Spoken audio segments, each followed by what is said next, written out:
against us. And lead us not into temptation, but deliver us from evil. For thine is the kingdom, and the power, and the glory forever. Amen.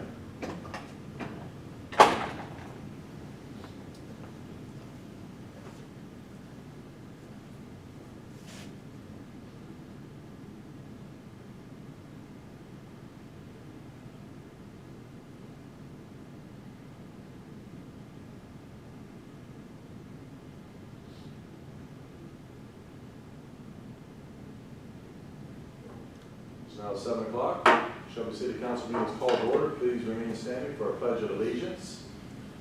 I pledge allegiance to the flag of the United States of America and to the republic for which it stands, one nation, under God, indivisible, with liberty and justice for all. Be seated, please. Roll call, please, Mr. Crum. Mr. Robb. Here.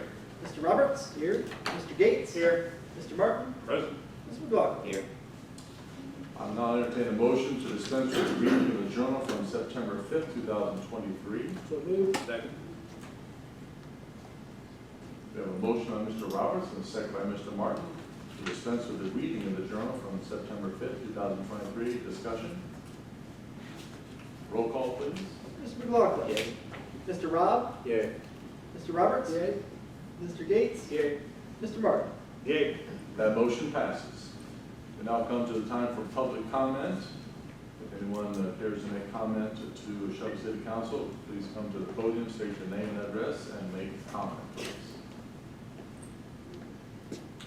My name is South Lowell. I apologize for my attire. I caught up with some chores. I have asked. And just your address, please. Pardon? And your address, please. 10 Summit Street. Thank you. You're all caught up in all these rules. Do you know there are laws in America? Laws you have to follow also. If I have exculpatory evidence in your control, you know I go down and you hold on to my evidence and won't give it to me for 5 years after, keep me on probation and constantly try to put me back in the prison cell that you set me up for to begin with, offer money for Monica Phillips. Shame on you. My mom lived the last 5 years of her life thinking I'm a liar, dude. You had my evidence. You could have gotten me out of that. You knew you had it. Shame on all of you. 5 years you left me on probation knowing you had my evidence. Every cop in here knew that I was set up and they let me sit there. I worked with some of them for a long time, and I lived with some of the people in my neighborhood for a long time. And I had notes, but I just, what do you say to this? You think you're gods. You have a God complex. I am a person. I joined the military to volunteer to go to another country to defend the Constitution. You wipe your asses with every day. Point of order, Mayor. Sir, This language my is freedom, discourteous. my- I ask that he be Excuse expelled me? from council chambers. you cannot tell me what to say. You can't tell me my freedom, sir. You can't. Who are you? Mayor, I've raised a point of order. That flag has a fringe on it, and all of you just swore an oath to a flag with a fringe on it. Does that make you feel good? Mr. Hall, excuse me. You had my evidence. Mr. Don't change this subject on me. Mr. Hall, please let me finish. You need some Midol, dude, and some Tampax. Mr. You Hall, got a problem. Mr. Hall, man. Mr. Hall, please leave.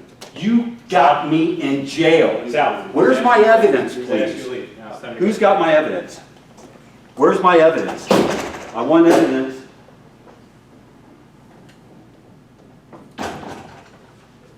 Excuse me, Mayor. Thank you. I know that was not pleasant, but it needed to be done. Thank you. I'm willing to listen to anyone for any reasonable length of time, but I won't, and I don't think any of us here will endure such language. And for the record, I did communicate to Mr. Hall in written form. I sent him a copy of the rules to make public comment and just ask him to abide by those rules.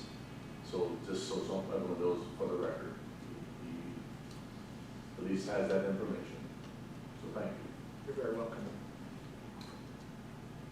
Any further public comment? Now we'll move forward to reports from standing special committees, Finance and Personnel Committee, Councilman Gates. Thank you, Neil. Let me catch my breath here. The Finance and Personnel Committee did meet last Friday afternoon rather, and went over, as we always do, the financial statement. Let's take a look at the last page, the income tax information. If we look at the table at the bottom part, in August, we had $556,000 collected in income tax. As we look across, and as the finance director affirmed, that's the best August ever. He mentioned that we need to collect between $345,000 and $350,000 each month for the rest of the year to make our the estimated prediction of $5 million in income tax revenue. So far so good. We shall see how that continues. Looking up at the top, we can see that for the year we've brought in $3.6 million. If we take out the 2022 of $4.7 million, which we know we had some extraordinary payments there, that's the doing very well year to date.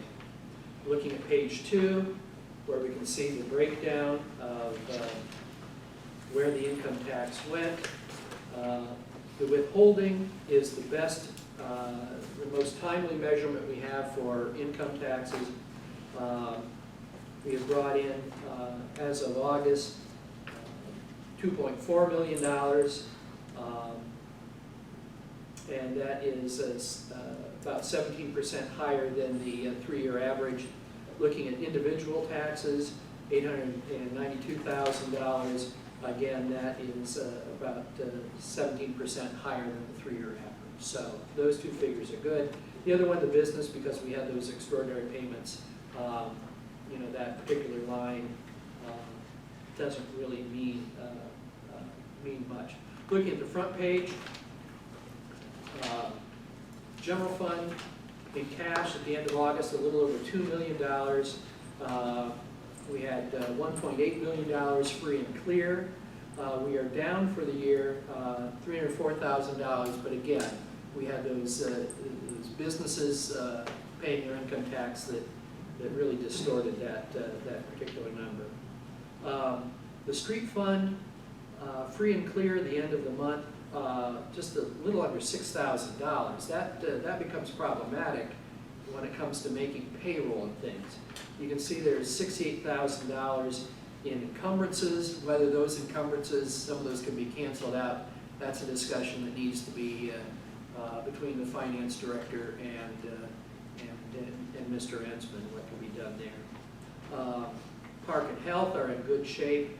Again, a lot of outstanding encumbrances in park, but as work is done, that will get whittled down.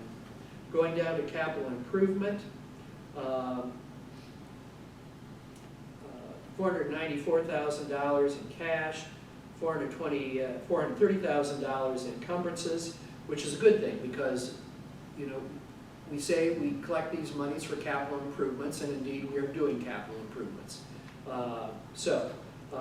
Again, as work gets done, those encumbrances will be whittled down.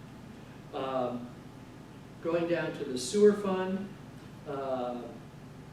is in better shape, I think, than it's been. Here we have $116,000 free and clear. The same is not true in the water fund, where we've got $5,500 free and clear there.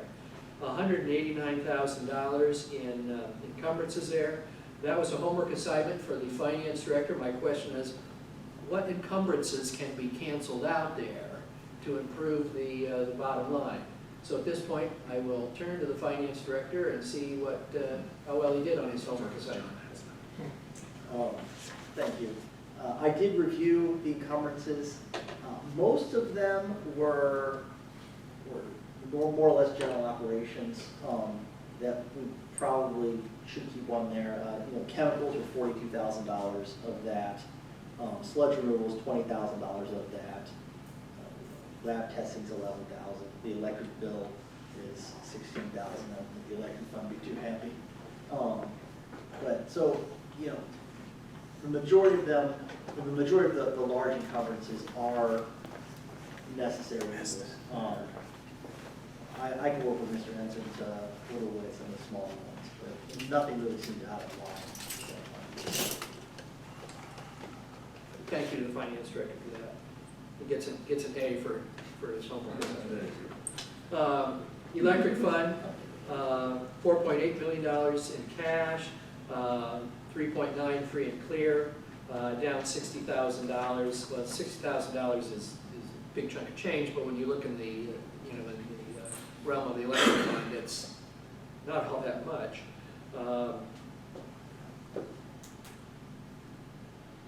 Looking down to police pension, police and fire pension, you know, those are as they are. The fire pension is one I highlighted in green. Again, we've got more employees, we've got more overtime, and so that could pinch us there. In fire equipment, $100,000. I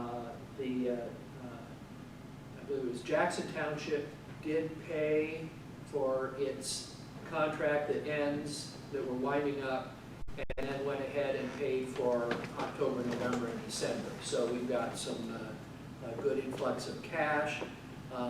Sharon Township should be paying its annual contract soon, so we'll see some infusion into the fire equipment fund. Looking down at hospitalization, $562,000 there.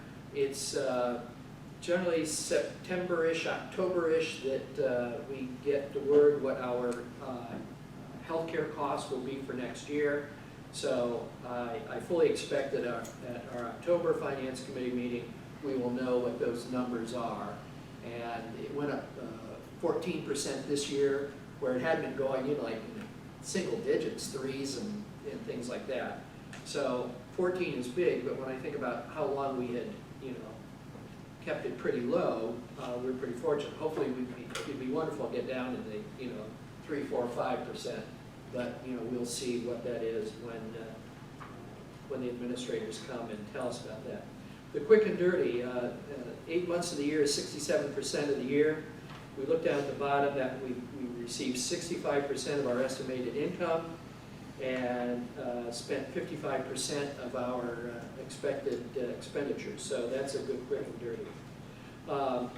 Continuing on to the second page, where we can see the comparisons between 23 and 22. The only one I want to highlight is the general fund, where just looking at the year alone, not including the carryover, we're running $304,000 behind. The expenditures are exceeding revenues for this year. The third page, and again, this is the comparison with utilities, revenues versus expenditures. We look at water, there's that $66,000 increase. In water, it's $60,000 to the red. Expenditures exceed revenues. Wages are up in all funds, about 11%. Hospitalization is up 16%. Not much there. We're going to look at the cash investment reconciliation. You see what monies the city has where. The finance department the finance director in his capacity as city treasurer has moved monies to Mechanics Bank. We've got some CDs at PNC that we were told will come due in November, and those will be moved. It's not because we have, we don't like PNC, but state law gives a preference to financial institutions within the boundaries of a governmental unit. So that is why we are moving monies from PNC, which closed its office to Mechanics, where we recently signed them up, or they signed up as a depository. Interest rates are somewhere between 4.5 and 4.6%. That is significant. So, that's a good thing. Looking down at the bottom, the total of investments and checking accounts as of the end of August, $16,072,700.52. The Sutter Roush Fund is up a little bit. There have been some improvements made at the Sutter Roush Fund. And that gets through that report, Mayor. I've got some notes that Mrs. Cutler brought regarding personnel in the police department. We had 2 cadets who graduated the police academy. They passed the state test and are now in field training. So that's very good for them. My congratulations to them. Calvin Redden was sworn in as a new firefighter. In the line department, we had an opening, and an offer has been made to Michael Garza as a helper / groundsman. He will start there. He does have some work, some experience in communications, not electric, but they're similar enough. Of course, in our contract with the operating engineers, people who are hired in, no pun intended, at the ground level, are required to make mandatory progression within a certain time frame. And so that is what Mr. Garza will obviously have to do, is make that progression. In the health department, the job descriptions for Director of Nursing and Administrative Assistant have been revised. Again, the Director of Nursing must be an RN, must be a registered nurse. Those post jobs were supposed to be posted this week. And in the FOP has submitted some paperwork to serve the State Employment Relations Board, and looking for an October start of negotiations for the 3 units there. The 3 units, of course, are the dispatchers, the patrolmen, and the officers. They are 3 separate contracts, although they sit down with the city at once. And so it's 1 negotiation, not 3. Mayor, that's what I have for finance and personnel. If you have anything to add for personnel, please do. If Mr. Martin has anything to add on the financial ad, I wish he would do so as well. Are there any comments or questions from Mr. Gates in regard to his reports? Mayor, I move that the combined financial statement and the cash investment reconciliation statement, both dated August 31st, 2023, be received, placed on file, and posted to the city's website. Second. We have a motion by Mr. Gates and a second by Mr. Martin that the combined financial statement and the cash investment reconciliation statement, both dated August 31st, 2023, be received, placed on file, and posted to the city website. Discussion? Roll call, please. Mr. McLaughlin. Yay. Mr. Rob. Yay. Mr. Roberts. Yay. Mr. Gates. Yay. Mr. Martin. Yay. That motion passes. Thank you, Mr. Gates. Mayor, you're very welcome. I'll move to the Utilities and Streets Committee. Councilman Martin. All right, thank you, Mayor. Utilities Streets Committee met on September 14th, but we really had 2 items of business. One was, took about 90% of the meeting. I'm going to kind of go through cliff notes of that here. Everyone should have gotten the PowerPoint in their email. If not, we can get that to you. Essentially, the issue is dealing with our sludge and the dewatering process at the wastewater treatment plant. Right now, we have a belt press that takes our sludge and, for lack of a better term, squeezes all the water out of it. Obviously, you want that to be efficient because the more water out of it, the lighter it is and the easier it is to dispose of. We have a belt press currently at the wastewater treatment plant that we, for lack of a better term, we rent. We don't own it. It's operated by the company that we use to get rid of our sludge. We are looking to potentially put in a screw press, which is more efficient and better, but us actually owning it. So what are the benefits to doing that? There are several. One, we pay about $90,000 to remove our sludge. This would allow us to receive septage from septic tank carriers around the area and be able to process that as well through the screw press. We have stopped accepting septage because it has, some plants can handle it, our plant cannot, as far as the chemical balance, et cetera, et cetera. Makes it go haywire, not good. All right. So we've stopped accepting the septage, but that was a significant revenue generator for us when we did. So right now we pay about $90,000.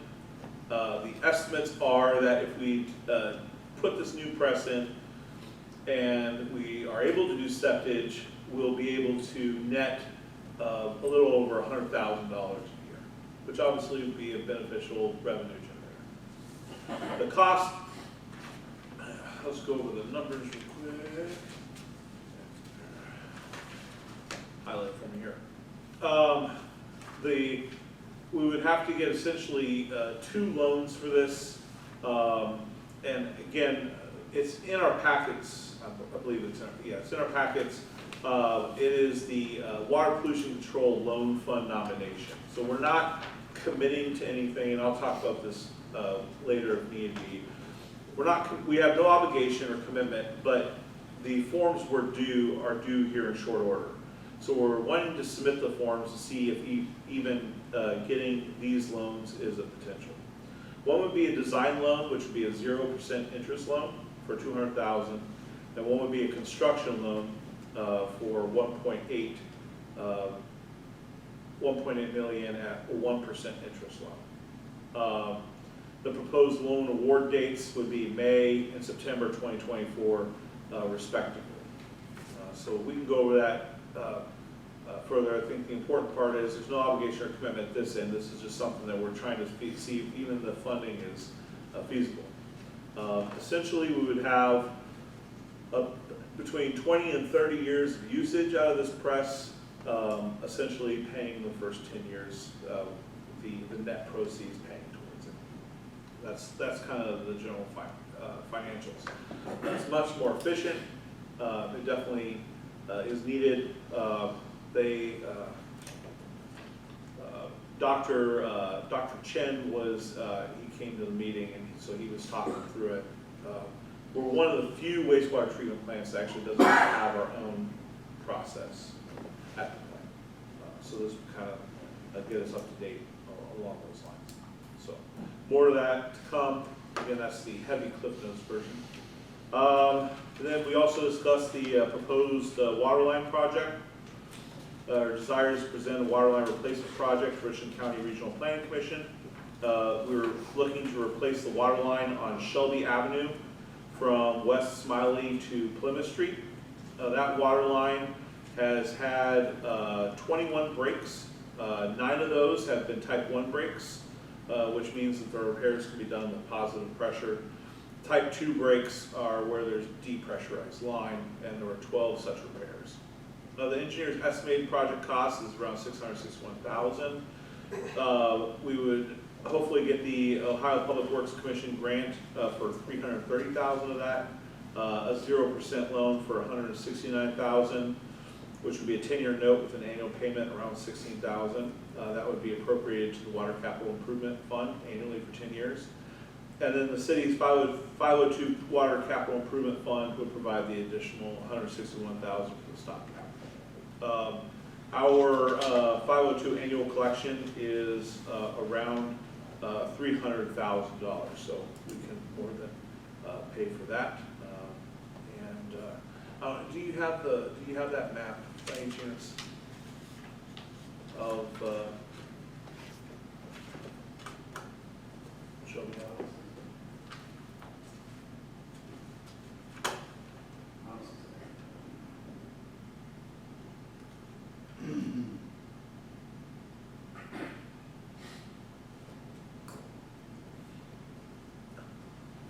We had it in our PowerPoint, but it was a little bit wonky, but it shows all the breaks, the historical breaks along those lines, and you can see that it's definitely needed some replacement repair.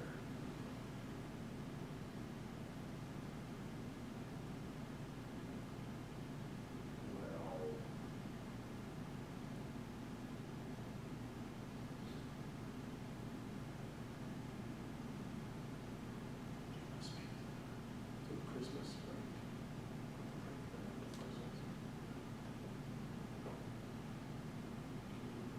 So right along there. So the blue is type 1 and the orange are type 2. Is that correct? Did I get that correct? So you can see that it's had quite a few issues. So, now, all those breaks didn't happen like in the last year. So it is historical data, but it does give a good sense of how the breaks happen. Thank you very much, Jeff. And Mayor, that is my report. Are there any questions? Thank you, Councilman Martin. Are there any comments or questions for Mr. Martin in regard to his report? Thank you again, and we'll move forward then to the Safety Committee. Councilman Roberts. Yes, sir. Safety Committee met on September 6th. In fire news, Chief Thompson reported that Ward 1 hydrant painting had been completed. Flow testing was going on. That would go on through September. Time of the meeting, the new squad, 33, was out for lettering, and I was told tonight, when this meeting started, that squad will be here tomorrow. So that does not mean that it will be ready to go tomorrow, but it will be in our possession. You don't have to be stocked, you don't have to have radios and you know, all the stuff that goes along with it on our end. But good news is we've been waiting for a very long time, and that thing should be here, parked in our fire department or our fire station tomorrow. So that's a big victory right there. And with that, Rescue 38 at the time was in the shop with engine issues. So even more important that we get that new one here and get it on the road as quick as possible, because 38 is what year is that?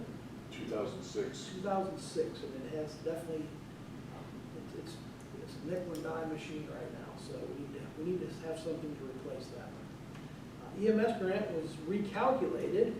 Instead of getting the $793.35, Shelby Fire is going to get $3,625.13, and that's going to go straight to the cop for the new squad. As Mr. Gates said earlier, Calvin Redden was supposed to be sworn in on the 7th, and he was. Chief wanted to thank Shiloh, Madison, and Springfield Townships for assisting with the recent downtown fire. And in health news, Gene Coover resigned and Beth Conrad has retired. Jennifer Frazier has been hired to take over for Beth Conrad's position. And new hires will be will fill the open spot soon. They've had 2 positive West Nile mosquitoes in our traps. Spraying was done on August 28th, and monitoring is ongoing. If we need to spray again, we will. That's my report. Thank you, Mr. Roberts. And to mention that Ms. Frazier will move into Beth's spot by succession. Right. So that was the plan to move there. Very good. Are there any comments or questions for Mr. Roberts in regard to his report, Mr. Martin? Just one comment. It slipped my mind the last meeting, and so since I'm thinking about it, I don't want to forget. Just kudos to our fire department for the work they did on that. You hear horror stories about one fire, and all of a sudden you've lost half your downtown because they don't have fire suppression systems. They're so close together, et cetera. Couldn't be more proud for our firefighters and the job they did. My understanding is that they were really, really aggressive, and that made the difference. And it's never good to have structural loss, but when you're able to limit it to one structure versus losing, what could have been disastrous on that entire block, so thankful very much for the effort that they put in. Very well said. I think we're all in agreement. Thank you. Any other comments or questions? If not, we'll move forward then to reports from city officials. Report of the mayor. I do have a proclamation. The Richland County Emergency Management Agency has asked jurisdictions to spread the word about National Preparedness Month in the month of September. And the proclamation reads, whereas National Preparedness Month creates an opportunity for the citizens of the city of Shelby to be proactive and prepare for disasters in collaboration with the Richland County Emergency Management Agency. And whereas this year's National Preparedness Month theme is preparing older adults for disaster, and older adults are encouraged to prepare for disasters by creating a preparedness plan and emergency kit.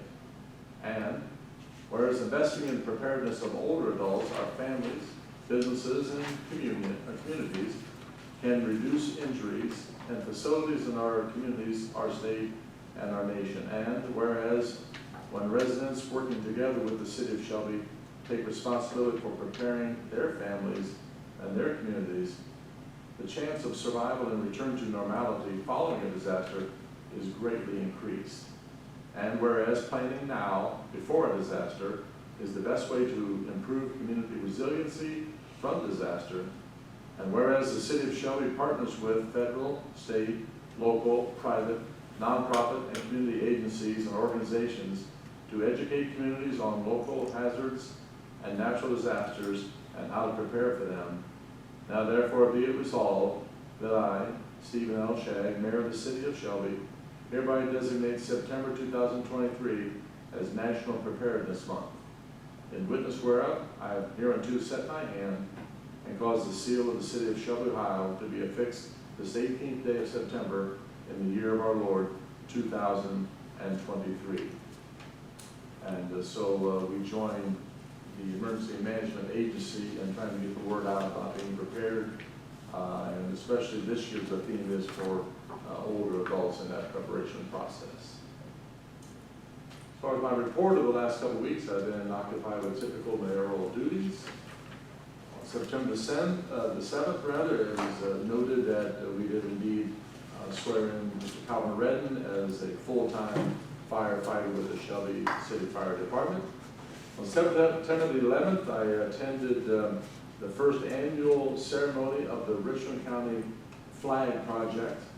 This field of honor, comprised of 250 U.S. flags, is described by its organizers as, and this is for the acronym, a field of love and gratitude, and it was a wonderful event. On September the 12th, in accordance with ordinance number 34, 2023, I signed documents that officially transferred to the Shelby Community Improvement Corporation the former Shelby School property north and west of the Black Fork Commons. On September 13th, I joined a dozen of Richland County officials for a joint meeting presented by the Richland County Emergency Management Agency in regard to preparations for the much anticipated total solar eclipse predicted for April the 8th, 2024 at about 3:12 p.m. in our area. And there'll be more about that in the months to come. In fact, I've invited Ms. Owens to come and make a slide presentation about preparing for that day of total solar eclipse right here in Shelby. On September the 15th, we held a joint event on Mansfield Avenue celebrating the grand opening of Life is Sweet Catering and the 25th anniversary of Nicole and Company Salon. It was a splendid event enjoyed by family and friends from both establishments. And Mr. Roberts stole my thunder. Today, Chief Thompson shared with us from an email that our long-anticipated fire department ambulance is to be delivered tomorrow. So that is all good stuff right there. So are there any comments or questions for me in regard to my report? Mr. Gates. Mayor, I had sent an email to you, the finance director, and the police chief, the fire chief last week, asking a report on what is being done to promote the fire issue that's on the November ballot. Yes, sir. Be glad to answer. We have established a committee and a treasurer for receiving and spending funds for the levy campaign. Chief Thompson and I sat down for an interview with Mr. Gray and had a nice article in the original source here at the end of July. We had a Zoom meeting strategizing our approach with union representatives and representatives from the International Association of Firefighters and laying out a plan and how this will unfold. Been in contact with Sam Sauter, the president of the union, and he has informed me that the signs have been ordered through Shelby Printing. He's been in contact with the team from the IAFF, and the written mailers and so forth are being finalized. There'll be some social media graphics to share on social media.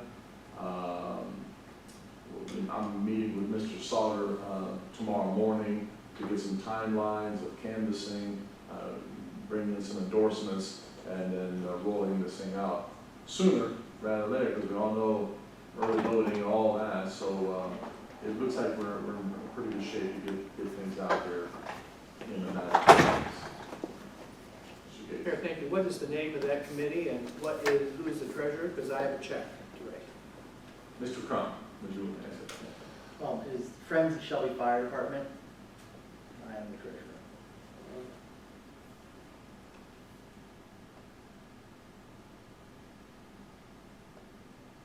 Wonderful, thank you. No, thank you. Any other comments or questions? If not, we'll move forward to Mr. Crum's report. Of course, it's always anticlimactic after Mr. Dean's report. That's right. Yeah, I guess the big news is, we're going to lose $300,000 in encumbrances tomorrow, because we're going to have to pay $300,000 for an ambulance. But the encumbrances are off the books. In other excitement, the auditor's report, I think they're hoping to release that to the public on the 26th. So for all of you who are anticipating that, it will be on the auditor's website that day, or you can call me and I'll be happy to send you a copy. It's another exciting read. And then finally, just a reminder for all of those who have extended your tax returns, they are due October 15th. So don't forget to actually send them in. That serves pretty much all I have. We received some news about some grant money, didn't we not? About email, or was that Several of them. Let's see, we got money. was it the opioid? The settlement money too, and grant money from emergency management. Yes. Was it about $17,000? Yes. We got for Disaster.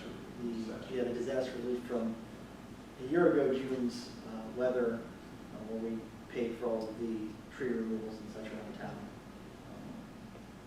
Thank you very much for that reminder, and also for that assistance from Ohio.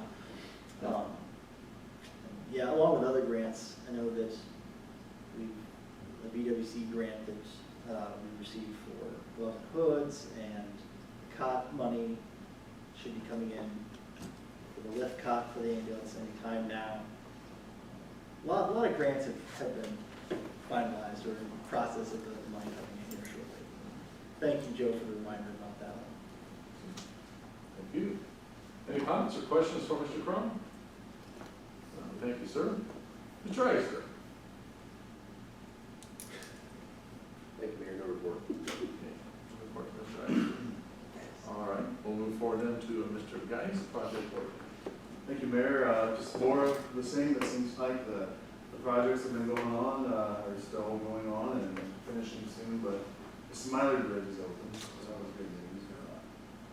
The guardrail is not in, and last I talked to them Thursday, we don't have a date, but hopefully soon, so then we can get that sidewalk opened up. Oh, they can, because it's not ours, but it'll be good for our children walking to school. That's all I have, Mayor. Thank you, Mr. Geis. Any comments or questions from Mr. Geis? All right, now we'll move forward to new business. Any new business to be brought before council this evening? Hearing none, move forward to unfinished business. Any unfinished business to be brought to the table? Hearing none, we'll move forward to legislation. Mr. Crum, please. Ordinance number 24, 2023, enacting section 204.06, official tree of chapter 204, official standards of the codified ordinances of the city of Shelby. Move for second reading. Second. We have a motion by Mr. Case and a second by Mr. Roberts for the second reading of ordinance number 24, 2023. Discussion? Roll call, please. Mr. McLaughlin. Yay. Mr. Rob. Yay. Mr. Roberts. Yay. Mr. Gates. Yay. Mr. Barton. Ordinance number 24, 2023 passes its second reading.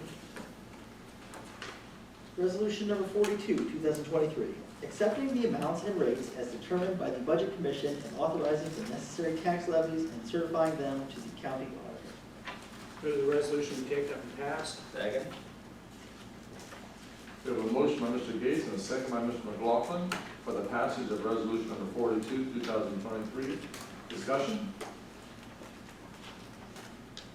Roll call, please. Mr. McLaughlin. Yay. Mr. Rob. Yay. Mr. Roberts. Yay. Mr. Gates. Yay. Mr. Martin. Okay, Resolution number 42, 2023 passes. Resolution number 43, 2023, declaring the remains of designated dwelling 5052 East Main Street to be insecure, unsafe, structurally defective, and dangerous to life and other property, directing the mayor as Director of Public Safety to enter into a contract with the Richland County Land Utilization Corporation for its demolition and declaring an emergency. Move the resolution be taken up and passed. second. We have a motion by Mr. Roberts and a second by Mr. Martin. Discussion. Mr. Gates. Mayor, there's an attachment here from the fire chief. I wondered if he had anything else to add to this.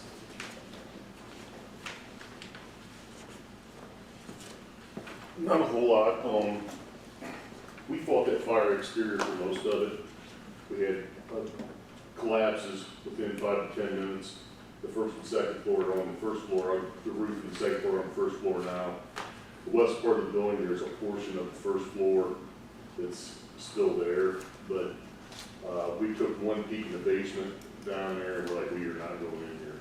So we proceeded with extreme caution, didn't enter until it was light, and we could really see what we were doing. We had to go and pick your hot spots. Most of the firefighting was done exterior just because the walls are now freestanding, and they weren't designed to be freestanding, front wall and rear wall, the bricks. Unless you guys have any questions. Mr. Gates. Fair follow-up, because the chief addressed the issue that I was going to. In his letter, he says, the middle, it's the third paragraph down, middle line, pedestrians using Main Street are running a risk of being struck by falling debris. The concern I have, and I would urge the administration as soon as possible, that the sidewalk there be barricaded off. I think we have some Jersey barriers somewhere. It needs to be more than simply plastic fire tape, do not cross. So I guess maybe that's a question. Do we have the Jersey barriers to close off that sidewalk? We'll certainly look into it, whatever it takes. We'll see if we do that for the law. Well, heaven forbid, and I say it reverently, that the pedestrian is harmed, because we know about that situation.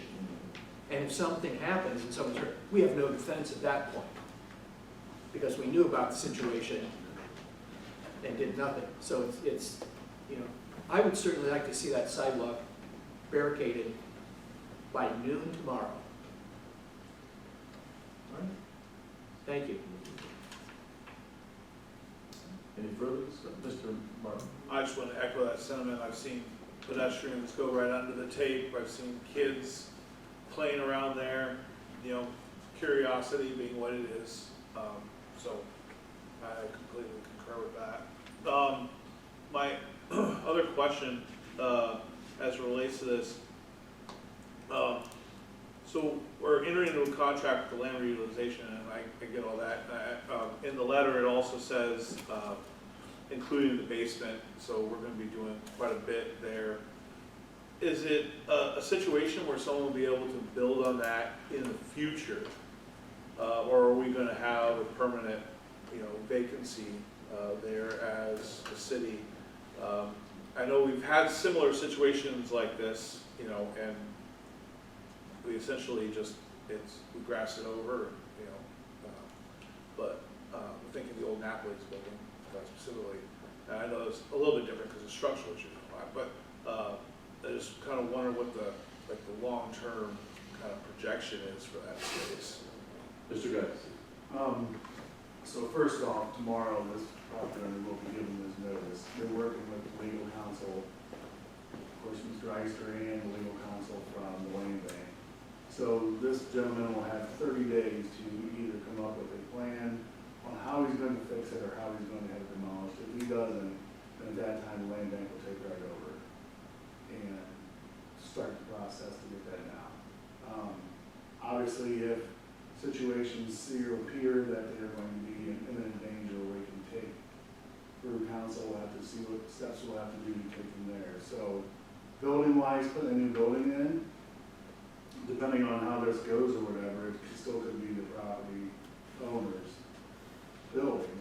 It's his property, so forth. So he have that right now. Building codes changed a lot different since the 1800s when this was built. So are there different things that he would have to do in there to do that? That's going to be up to a design professional and the building department for that.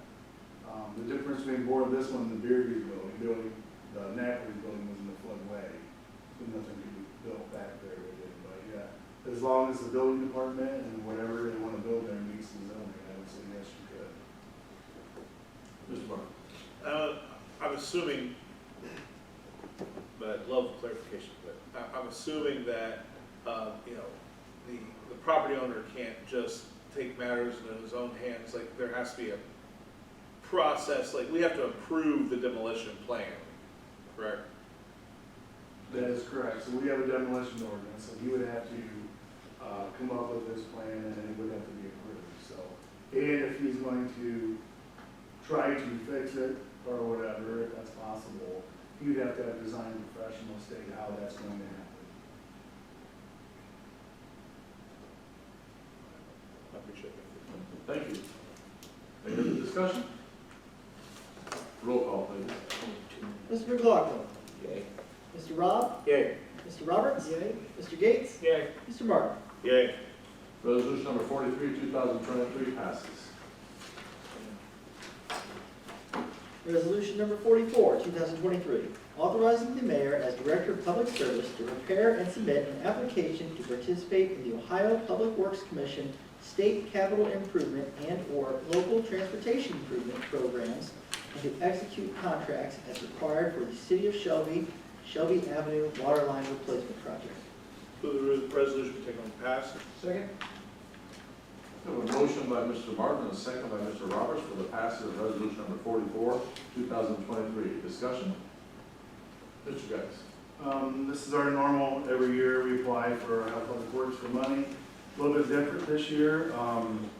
Mr. Ensman and I and the mayor, we always talk with our service department.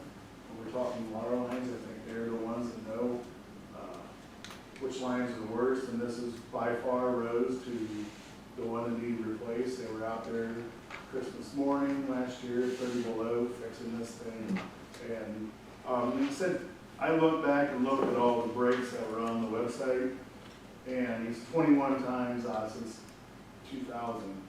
But Mr. Gates said he goes, there's many more before they even started cataloging them all and so forth. So he said this is by far the one that needs it the most. So in doing that, we didn't have in our funds, your normal is 50-50 per grant, you can't go over that.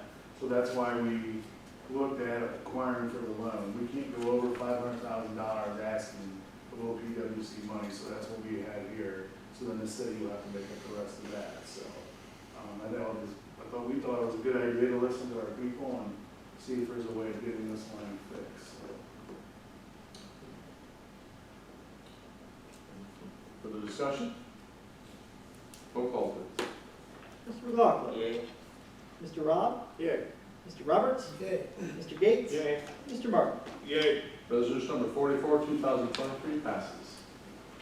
Resolution number 45, 2023, authorizing the mayor as Director of Public Service to submit a nomination form to the Ohio Environmental Protection Agency, Division of Environmental and Financial Assistance for a sludge dewatering project for the wastewater treatment plant and declaring an emergency. Move the ordinance be taken, sorry, resolution be taken on passage. Second. We have a motion by Mr. Martin and seconded by Mr. Roberts for the passage of resolution number 45, 2023. Discussion? Mr. Martin. So Mayor, this is what I talked about in my report. Again, a couple points I want to iterate. This is not an obligation on our part, although I certainly support the project. I think it would be very good for the city, but at this time, that's not what we're debating or talking about. This is giving us a sense of if that financing would be available for us to go forward with that. And it's due here shortly, that's why it says an emergency. Thank you. Further discussion?